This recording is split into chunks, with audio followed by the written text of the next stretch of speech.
So, what would happen if you took all the flavors of a classic buffalo wing dinner and infused it into meatloaf and mashed potatoes? Well, stay tuned to find out. Spoiler alert, it's really, really tasty.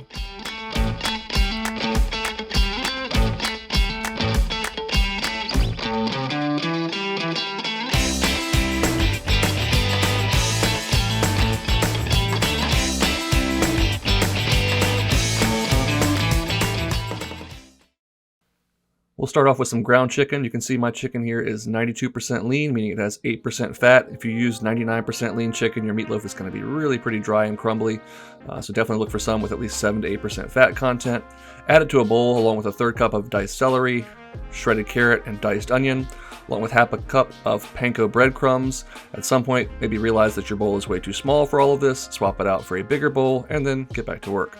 We'll splash in about a quarter cup of milk to moisten those breadcrumbs, some chili sauce, and some buffalo wing sauce.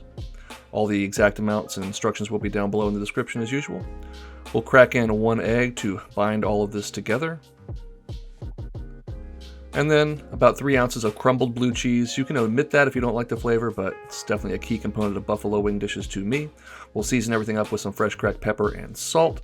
And then the only way to properly mix this is by hand, so as Guy Fieri says, we will de-bling, scramble that egg just a little bit, and then start to mix all of this thoroughly until it is very well combined. I should mention that celery will retain a little bit of a crunch even in the final product, so if that bothers you, go ahead and saute it a little bit ahead of time, but for convenience sake, I just go ahead and put it all in raw. Those onions and carrots do get pretty soft during the cooking process, which is going to take about 1 hour at 350 degrees. So you want to preheat your oven and go ahead and form this meatloaf into a nice meatloaf shape, whatever that looks like for you. We'll go ahead and park that in that 350 degree Fahrenheit oven and make a little glaze here with about half a cup of chili sauce. You could just use ketchup if you wanted. A few tablespoons of that same buffalo wing sauce, and then for color and a little bit of sweetness, I'm going in with a couple tablespoons of barbecue sauce. We will mix all of that together again to thoroughly combine, and you'll want to brush that on the meatloaf every 10 to 15 minutes for the last half hour or so of cooking. While that meatloaf cooks, I'm going to peel about 2.5 to 3 pounds of Yukon gold potatoes and then go ahead and slice and dice those into even-sized pieces, get them into some boiling water with salt, and cook for about 15 minutes or until they are fork tender. Once that's done, we'll drain them and return them to that same pan over low heat. Add in 1 whole stick of unsalted butter, 1 packet of ranch seasoning, and a splash of milk to get things going here. Grab a potato masher, again keep this over low heat so we warm that milk up and get that butter nice and melted.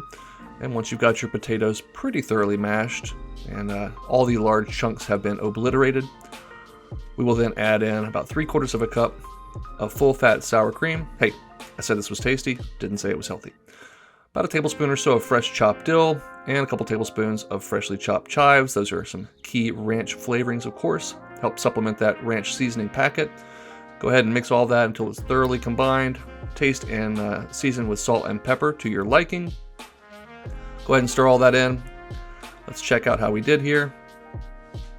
Yep, that's perfect. We'll lid that up and set it aside. They'll stay warm for a while.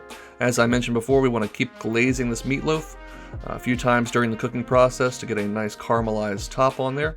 And after about an hour, we'll check and make sure that it is indeed at 165 internally, which this one was. And I'm going to garnish this with a few chives, just for that nice pop of green, but you could definitely crumble over some blue cheese or some celery leaves to keep with the theme here. And I'm telling you, that looks pretty doggone good, especially for a chicken meatloaf. I've got a nice bowl of those ranch potatoes here. Love those little specks of fresh herbs. I'm going to lay down a couple of slices of this meatloaf. And you can see it really holds well together, doesn't crumble and fall apart. That 1 egg really does a nice job to bind it all together along with those breadcrumbs. We'll add a few chives and a few crumbles of blue cheese for garnish, and let's get in here and see how we did. You can see those nice chunks of celery and blue cheese in there, super moist texture to that meatloaf. And as far as flavor goes, it's kind of like a chicken wing, but ground up and formed into a meatloaf, which I guess could sound gross, but once you try it, I think you'll really enjoy it. Love those vibrant green herbs and those super creamy, buttery, slightly tangy potatoes from the sour cream we added. Again, might seem a little strange on paper, but I hope you'll give this a try. Let me know what you think. As always, thanks for watching, and please go make something delicious.